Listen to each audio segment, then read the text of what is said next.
we are introduced to a stylistic view of the birth and origins of Iwatch. What caught my attention here is the use of color, which seems to represent spiritual energy or the soul.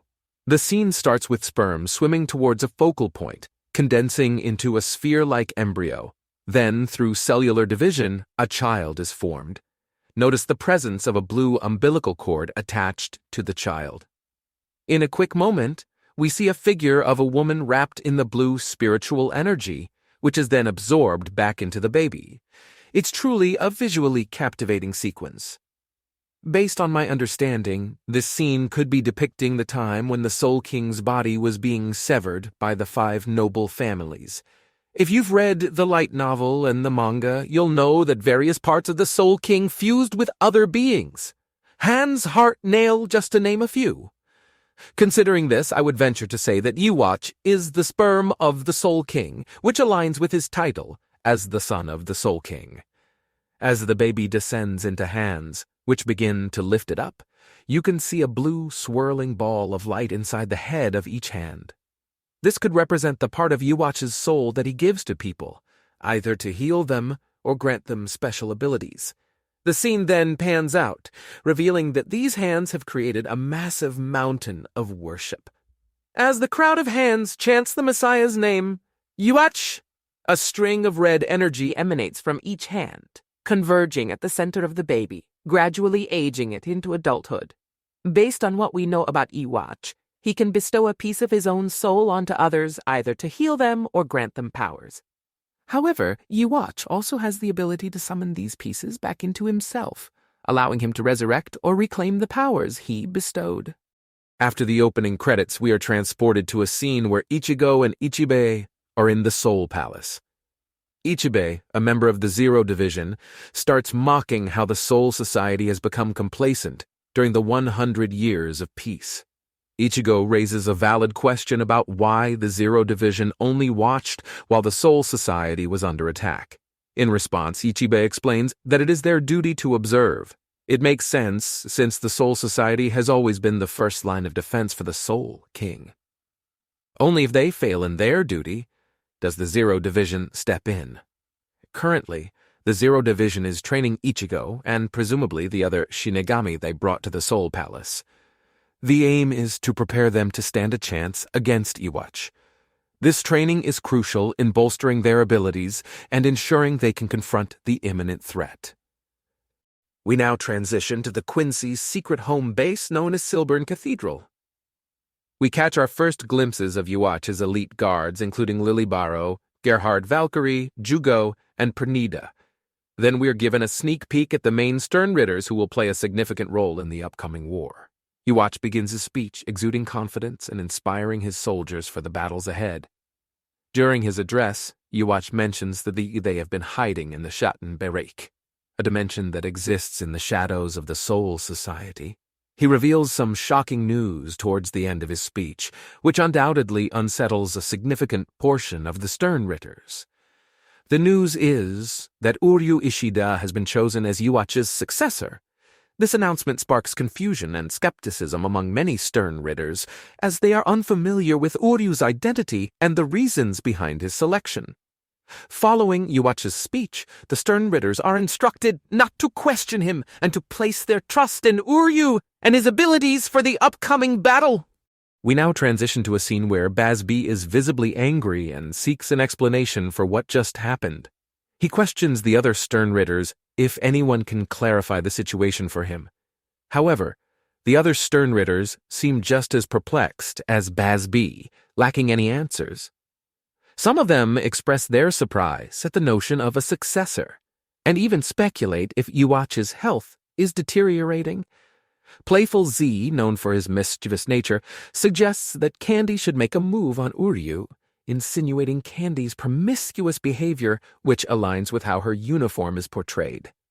This comment adds a playful tone to the scene. Eventually, Bazb decides to leave the room, still consumed by anger. However, before he can exit, Yugo intercepts him at the door, initiating a discussion between the two. Bazb confronts Jugo, expressing his belief that Jugo, being Iwatch's right-hand man and possessing the Shrift B related to balance, should have been the natural choice as the successor. Manga readers who are familiar with Jugo's nature know that he is the opposite of Iwatch, and that when Iwatch is asleep, Jugo gains access to all his powers. This information leads Baz B to conclude that Jugo would be the logical successor to Iwatch. As Baz B and Jugo charge at each other with the intent to fight, a sudden interruption occurs. A purple energy ball, resembling a poisonous substance, materializes emanating from Nakh-Levar. This visual manifestation showcases Nakh-Levar's formidable abilities, leaving us to wonder if this is his normal attacks or his renowned gift balls from the manga, which had more defined shapes. However, before the clash between Bazbi and Jugo can take place, Nakh-Levar puts in better words that the stern Ritters would follow Jugo by calling him Emperor. In the next scene, we witness Uryu undergoing the ritual of Iwatch. Before consuming Iwatch's blood, Uryu himself questions why he was chosen by Iwatch.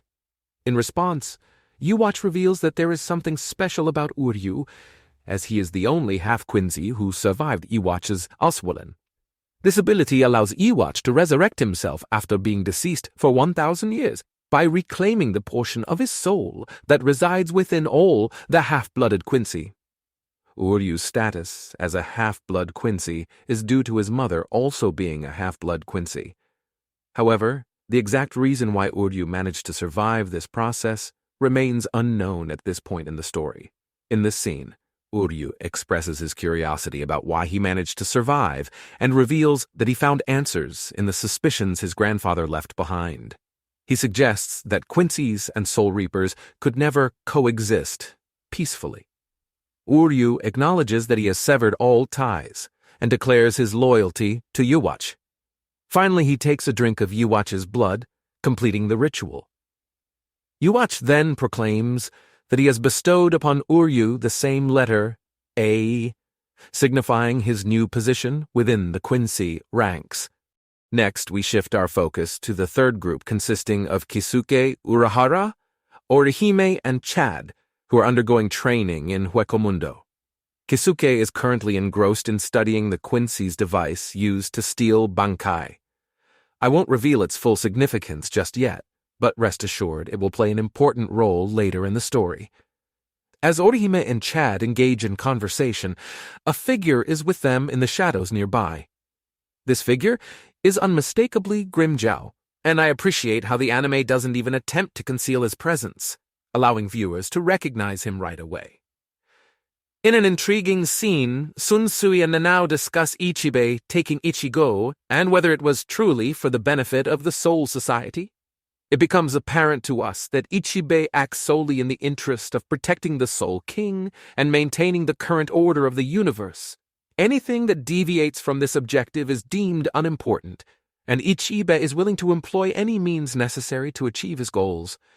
We now transition to a light-hearted and comedic scene where Shinji calls Hiyori, asking for her assistance with the repairs of the Soul Society.